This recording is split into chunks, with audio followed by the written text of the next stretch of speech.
인상들이 다 좋으시네요. 네. 저도 인상 좋죠? 네.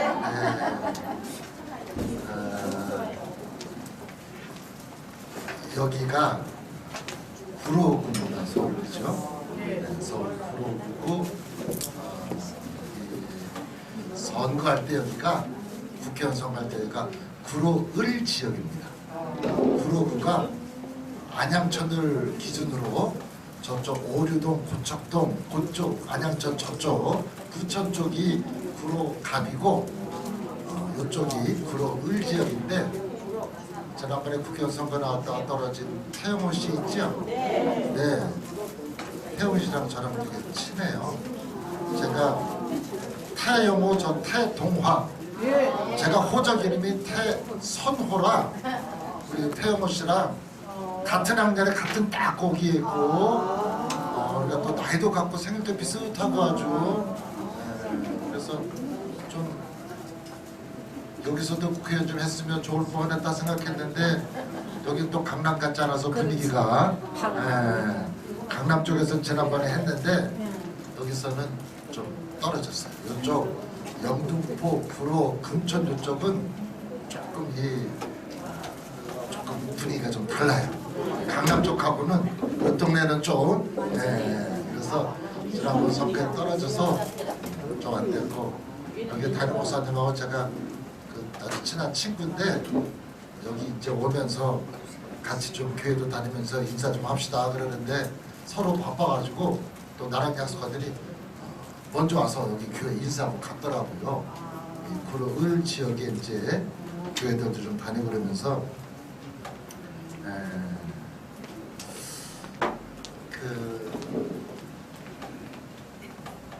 매주 이렇게 공부하시고 이렇게 여러 강사들 얘기를 들으니까 뭐 좀 매주 좀 독특하기도 하고 그런 얘기를 들을 텐데 저는 오늘 여러분들에게 이 교회 한국 교회 역사 속에서 교회들이 어떤 일을 했는지 특별히 감리교회를 중심으로 조금 말씀을 드리려고 합니다.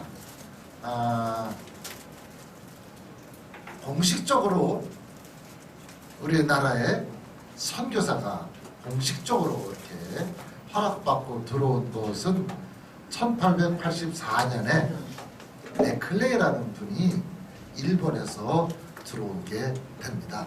그 앞에도 왔다 가신 분은 있는데 그분들은 공식적으로 온 건 아니고 뭐 토마스 선교사라든지 대동강에서 순교하는 이제 그런 분은 왔다 갔지만 공식적으로 이렇게 들어오신 건 아니었고요. 토마스 같은 분은 제가 그 교회를 갔었어요. 그분 파송한 교회를 영국의 웨일즈에 하노버라는 곳에 있는 아주 시골 교회예요. 시골 교회 목사님 아들이었어요. 그런데 이분이 우리로 말하자면 신학교 가서 목사가 된다고 그러니까 그 시골 교회에서 너무너무 좋아했던 거예요. 야, 우리 목사님 아들도 목회를 하려고 한단다. 그래서 막 좋아했어요. 근데 이 사람이 목회 정도 하는 게 아니라 선교사가 되겠다고 그러니까 사람들이 우와, 우리 목사님 아들 토마스가 선교사가 되려고 한대. 그랬죠. 그 이제 선교 훈련 받는 중에 교인들이 물어봤어요. 그래, 어느 나라에 선교하러 가려고 하십니까? 그 당시에 되게 영국에서는 아프리카 쪽으로 많이 갔거든요.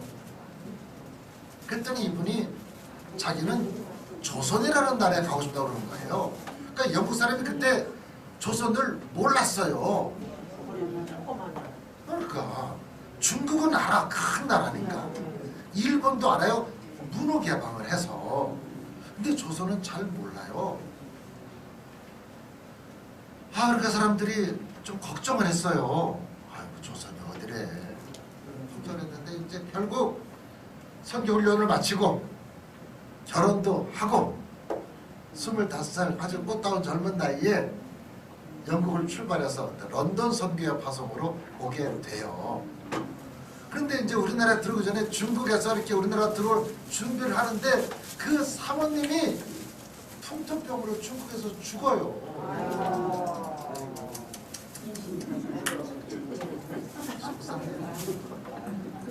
그러니 그 영국에 있는 그런 하노버 그 교회에서 얼마나 속상하고 마음이 안타까웠겠습니까? 그렇게 죽었으니 교인들이 볼 때 참. 그리고 이제 토마스는 이렇게 준비하면서 막 하다 결국은 이제 토마스가 미국 상선 제너럴 셔먼호라는 배를 타고 대동강 쪽으로 들어오게 됩니다. 근데 그 당시에는 고종 황제의 아버지 대원군 흥선 대원군이 국가의 정책을 이렇게 문으로 개방하고 다른 나라랑 접촉하는 것이 아니라 이걸 막을 때예요. 쇄국 정책 이런 걸 쓸 때였어요. 그리고 고종은 어렸어요. 12살에 왕이 됐으니까 12살이면 어리잖아요. 그러니까 한 12년 정도는 그 아버지 흥선 대원군이 나라 이렇게 섭정을 했던 거죠. 그럴 때 흥선 대원군은 외국하고 교류하는 걸 딱 금하겠을 때인데 이 미국 상선을 타고 영국 사람인 토마스가 이제 선교로 들어오는데 뭐 조선 사람들이 볼 땐 이건 침략인 거예요. 그래가지고 대동강에서 전투가 벌어집니다. 근데 다 하시네? 불을 붙여도 아유 글쎄 그렇게 말해 글쎄 얘기를 저한테 해줘보세요. 내가 들어볼게. 어떻게 저보다 더 잘하시는 것 같으네? 그때 거기 계셨어요? 거기 계셨던 건 아니고 들으셨구나. 예. 배우셨구나. 잘하셨어요. 그래가지고 이제 전투를 벌인 중에 이 배가 배를 운전한 사람이 우리나라 사람이 아니니까 잘 몰랐을 거 아니야. 대동강 지류를 거기 숙섬이라는 데 걸려요. 우리로 하보면 한강에 여의도 무슨 뭐 선의도 그런 강에 이런 섬 같은 거 있잖아요. 배가 거의 걸려요. 그래서 이제 조선의 군대가 조금만 배에다 불을 붙여서 그래서 그 제대로 셔먼으로 불을 붙여서 그 배가 불타게 됩니다. 배에 있던 사람들이 막 내렸을 거 아니에요. 그때 토마스도 내려서 이제 전달하러 왔다가 참 그냥 붙잡히게 돼요. 그래서 죽기 전에 못 배워 죽는데 죽기 전에 이 품고 있던 자기가 이렇게 번역해서 했던 그 우리나라 말 배워서 했던 그 성경책을 던지면서 야소 믿으시오 한마디 하고 이렇게 죽고 그 목을 벤 사람 이름 알아요? 들었어요 전에? 네. 박충건이라고 그 사람이 토마스의 목을 베고 망난이라는 그 있잖아.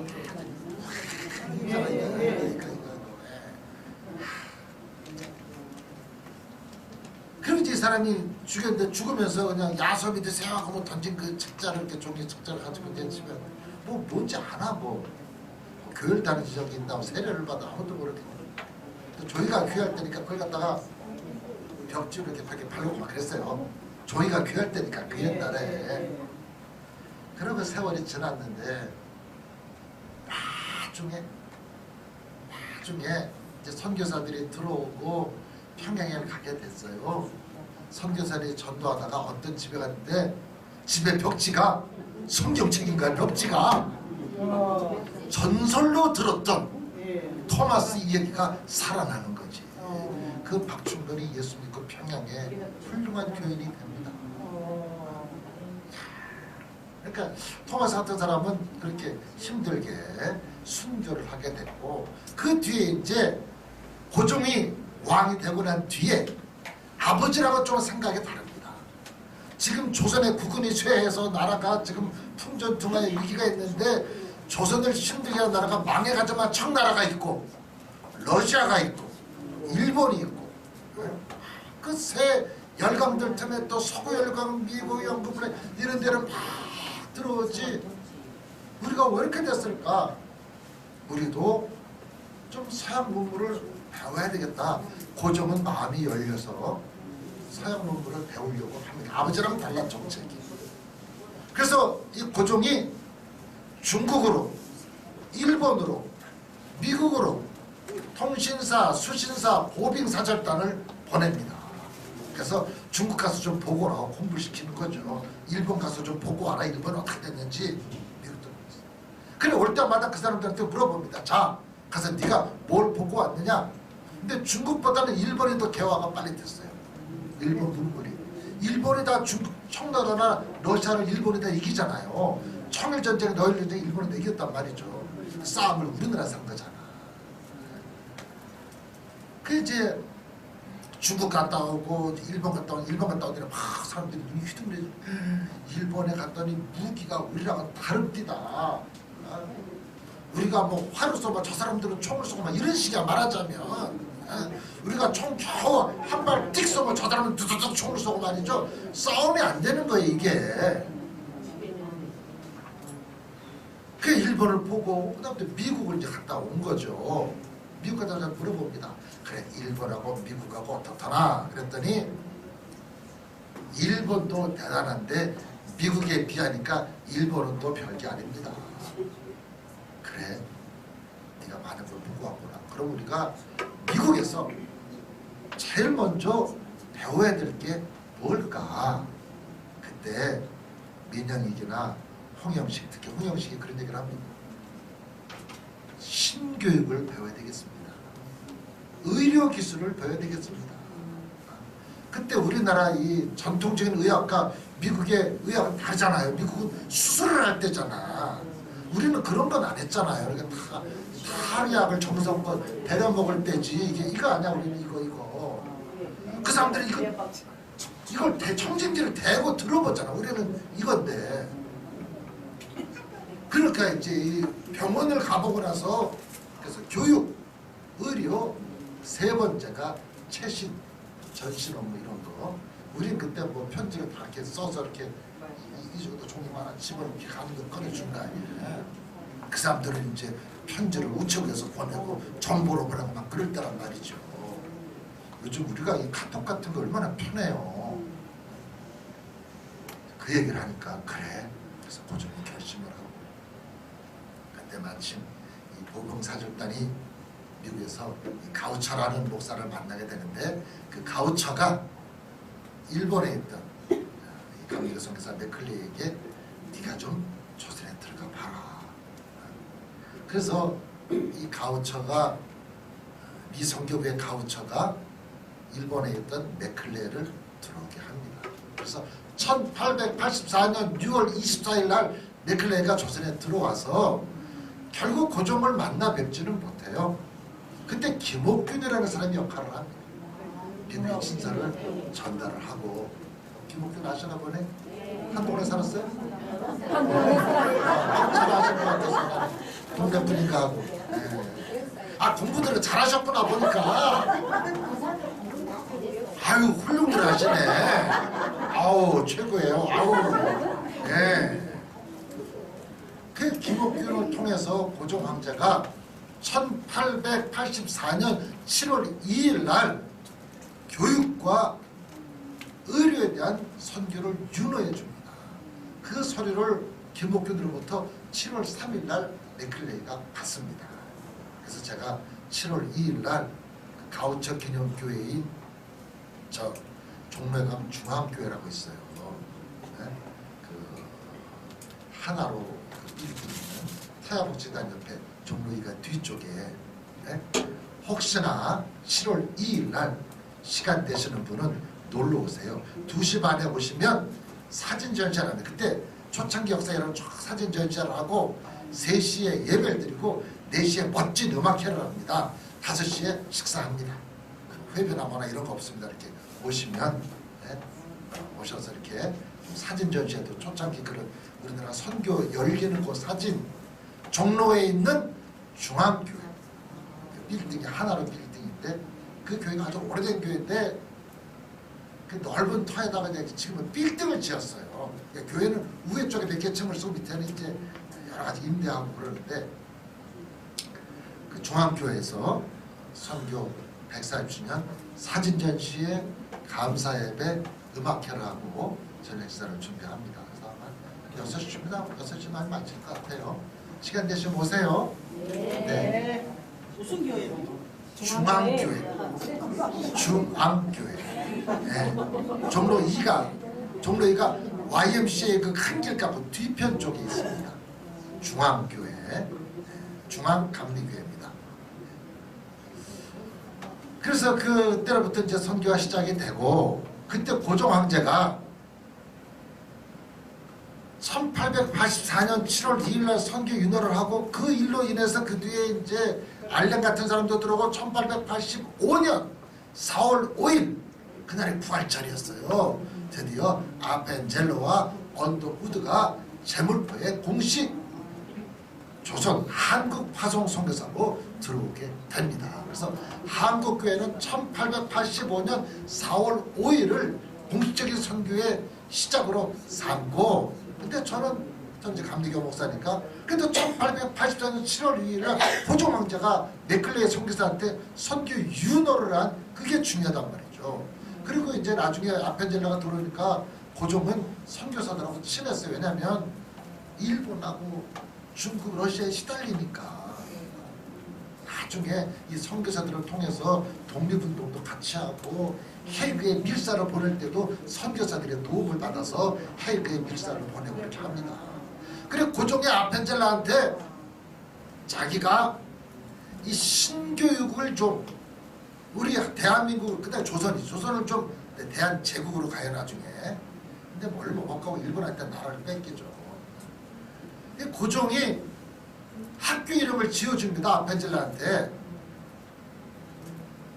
배양영제라고, 영제를 배양하라고 배양영제라고 이렇게 현판을 해줘요. 그 배양영제에서 배제학당을 만들어요. 그게 최초의 근대식 학교예요. 제가 그 학교를 졸업을 했어요. 그러니까 이사로 활동을 하고, 그러니까 감리교 총회에서 총회 총무일도 하고 또 배제 일도 하니까 제가 감리교 초기 역사랑 연결이 잘 돼 있을 거 아니에요. 그러니까 아펜젤라가 세웠던 그 배제학당 그 정동회, 그 옆에 정동교회, 그 옆에 또 우리 감리교 본부 광화문에 그런 그 역사적인 이 DNA가 저한테는 좀 있는 거죠. 그래서 이제 1885년부터 시작이 공식적으로 시작됐고, 그러나 1884년 7월 2일서부터 선교는 시작이 됐다라는 얘기를 제가 하는 겁니다. 그렇게 해서 이제 선교사들이 이제 들어왔고, 우리도 최초의 선교사를 내보냈는데 그 아펜젤라, 오늘은 좀 감리교 얘기를 좀 할게요. 저도 감리교 그러니까. 그 아펜젤라 선교사가 1885년 4월 5일 날 우리나라에 들어왔는데 1902년 6월 11일 날 순직을 하세요. 제물포에서 목포 가는 배를 타고 목포에서 성경 번역회의에 참석하러 가다가 어청도라는 섬 인근에서 배가 사고를 당해서 그 배가 침몰을 합니다. 근데 아펜젤라는 원래 운동도 잘하고 수영도 잘하던 사람인데 제물포에서 떠날 때 누가 부탁을 했어요. 아이고 선교사님 가면서 우리 저 여학생 애들 좀 가는데 정신력 학생들이었어요. 쟤들 좀 가는데 쟤들 좀 배에서 잘 봐주세요. 아펜젤라는 1등간에 타고 있었기 때문에 살 수 있었는데 그 배가 파선해서 이렇게 침몰하는 그 속에 여학생들을 구하다가 결국 순직을 합니다. 우리나라에 왔던 첫 번째 선교사가 그 현지인을 구하다가 순직을 한다. 미국에서 볼 때는 약간 토마스 못지않은 거지. 자발적으로 죽은 거 아니야 아펜젤라. 그 저는 순직이 순교보다 못하다고 생각하지 않습니다. 그래서 양화진이라는 데 있잖아요. 저기가 가보셨어요. 그 양화진에 그 아펜젤라 묘에는 시신이 없지. 물속에 시신 못 찾아. 감이야 감. 피만. 감이만이 감이. 그저께도 갔다 왔는데 참 마음이. 첫 번째 선교사가 그렇게 순직을 해요. 그러고 1902년 6월 11일 날 순직하는데 우리 감리교회, 뭐 한국교회로 해도 첫 번째 선교사를 우리가 해외로 파송을 합니다. 어디로 보냈을까요? 첫 번째 선교사를 하와이로 보냅니다. 그때 1902년에 하와이 사탕수수 농장에 근로자들을 보냅니다. 거기 돈 벌러 가는 역사가 있잖아요. 하와이도 가고 독일의 간호사도 말해도 이런저런 멕시코에도 가기도 했었고 그 미국 하와이 사탕수수 농장에 일하러 우리나라 사람들이 많이 가니까 인천의 내리교회라고 이 정동제일교회랑 내리교회랑 아주 지금 139년 된 교회들이 있어요. 137년, 8년 아주 초창기 교회들인데 그 내리교회가 그 일하러 가는 사람들을 위해서 선교사를 같이 보냅니다. 그게 1902년 12월 22일 1902년 6월 11일 날 첫 번째 선교사가 순직을 하고 아펜젤라가 그해 12월 22일 날 우리는 첫 번째 선교사를 미국 하와이로 파송을 합니다. 그때 이후로 감리교회는 지금 81개국에 약 1300명 정도의 선교사를 파송하고 있습니다. 그래서 보통 선교를 얘기할 때 우리가 제일 많이 쓰는 말이 예수님이 말씀하셨던 땅 끝까지 가서 복음을 전하라. 땅끝. 땅끝까지 가서 복음을 전하라 그랬는데 이 땅끝에 대해서 사람들의 의견이 분분합니다. 땅끝이 어디냐? 지구가 동그란데 어떤 사람은 그럽니다. 시작이 이스라엘이니까 한 바퀴 돌아오면 땅끝이 이스라엘 아니냐? 그렇게 말씀하시는 분도 있어요. 왜냐하면 이스라엘이 지금 기독교 국가가 아니란 말이야. 요즘 전쟁 심하게 하잖아요. 네. 아주 속이 타네. 전쟁이 심해요 지금. 이스라엘은 이스라엘의 입장이 있지만 그 팔레스타인 사람들은 그 사람대로 또 너무 힘들고 그런 거예요. 이게 참 1900년 이상 거기 살았던 사람들인데 네? 1948년에 영국으로부터 그 땅으로 조그맣게 이스라엘이 조그맣게 독립을 합니다.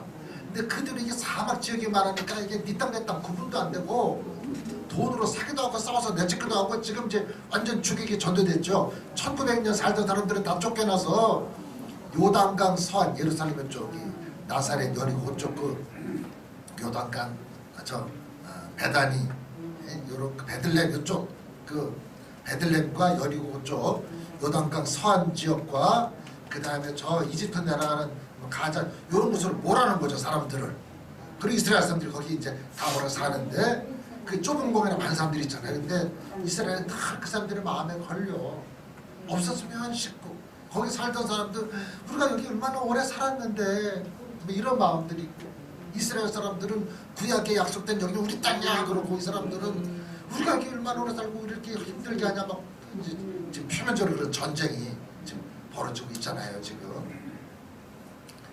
어떤 사람은 이 성경이 시작된 이스라엘이 땅끝이다라고 말씀하는 분도 있고 우리 입장에서 볼 땐 지구가 동그라니까 제가 볼 때는 어쩌면 북한이 땅끝이 아닐까.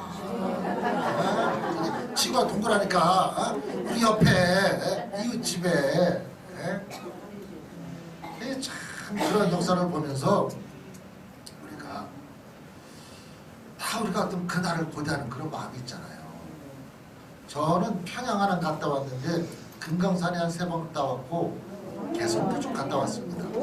제가 이제 교단 일을 오래 하다 보니까 제가 이 웃돌이를 보셔도 큰 결례가 안 되겠지요. 네. 뭘 자꾸 벗으라 그래.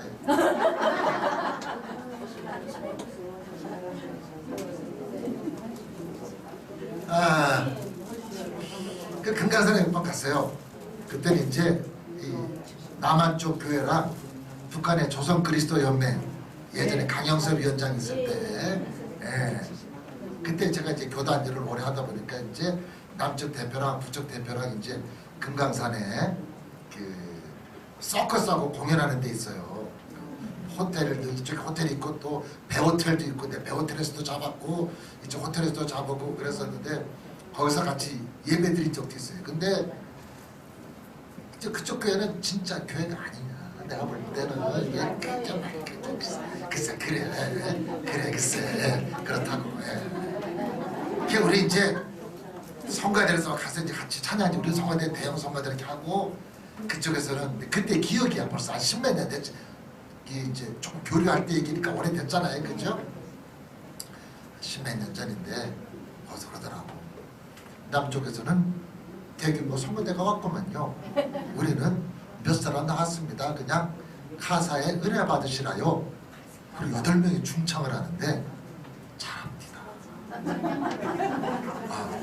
같이 예배드리니까 이제 잘해. 8명이 내가 볼 땐 선수들이야. 나는 그렇게 말은 그렇게 하는데 실제 보통이 아니야. 아주 무섭더라고. 그리고 이제 그 공산당 고위지랑 같이 이제 무슨 식당에서 밥을 먹게 됐어요. 밥이 냉면이지. 이제 냉면에 이제 꽁고기 넣어서 냉면하고, 그리고 이제 불고기 좀 해서 이제 냉면 먹는데 그러더라고.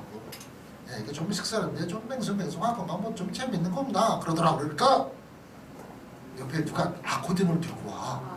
그랬더니 니 좀 놀 줄 아나? 그러더라고. 그랬더니 잘 못하지만 한번 놀아보겠습니다 그러더라고. 그런데 글쎄 이게 선수도 그런 선수가 없어. 아코디언을 얼마나 잘하는지, 근데 서커스도 얼마나 잘하는지.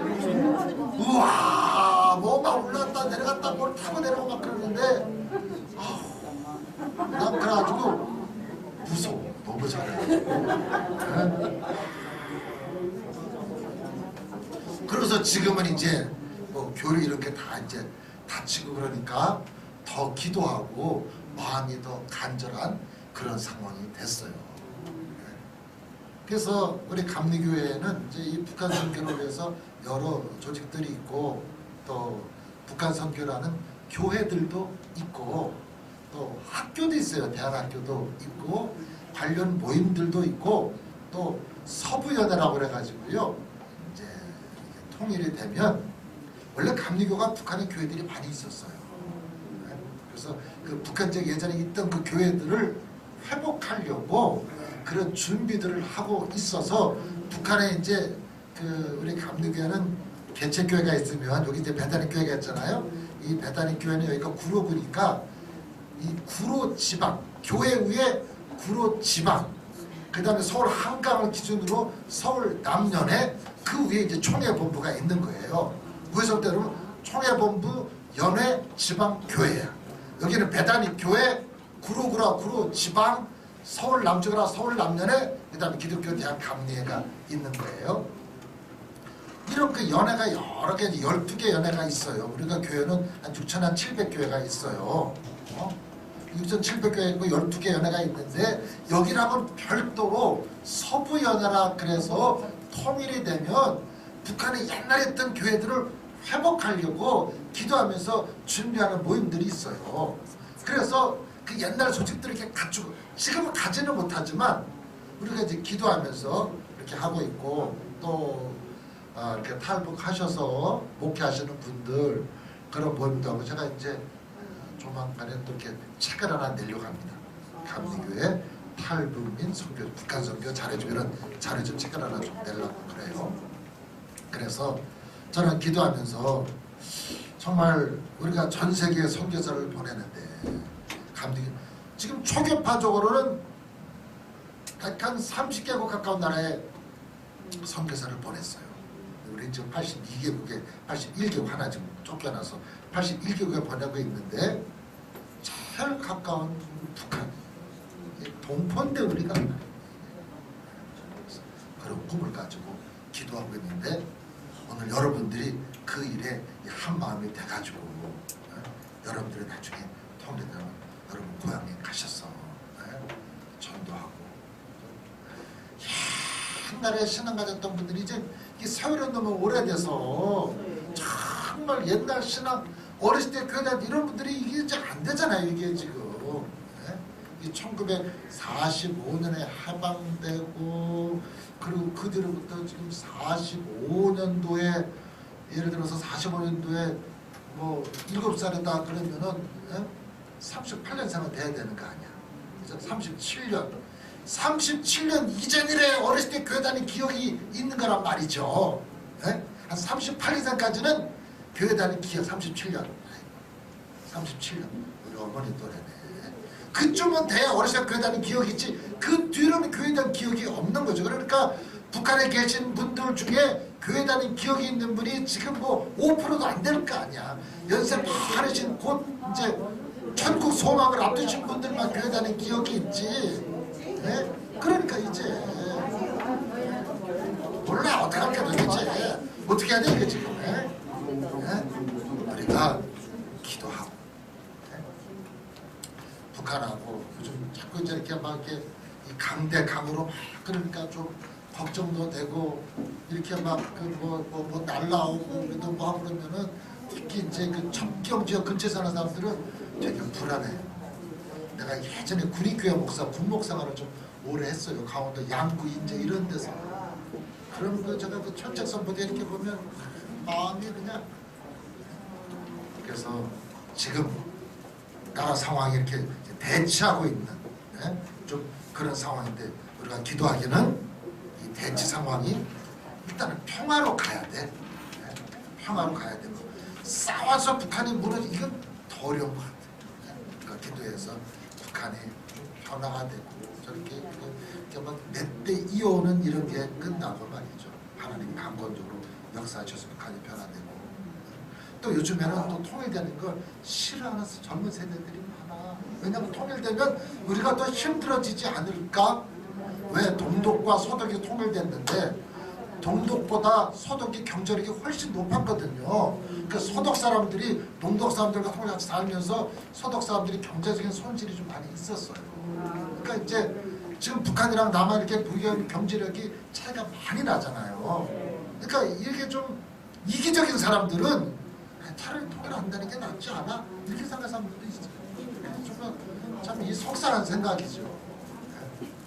우리가 기도하면서 정말 북한이 평화적으로 문이 열리고 우리가 기도회를 평양에서도 평양 대부운동 했던 것처럼 다시 우리가 평양에서 연합 집회도 하고 말이죠.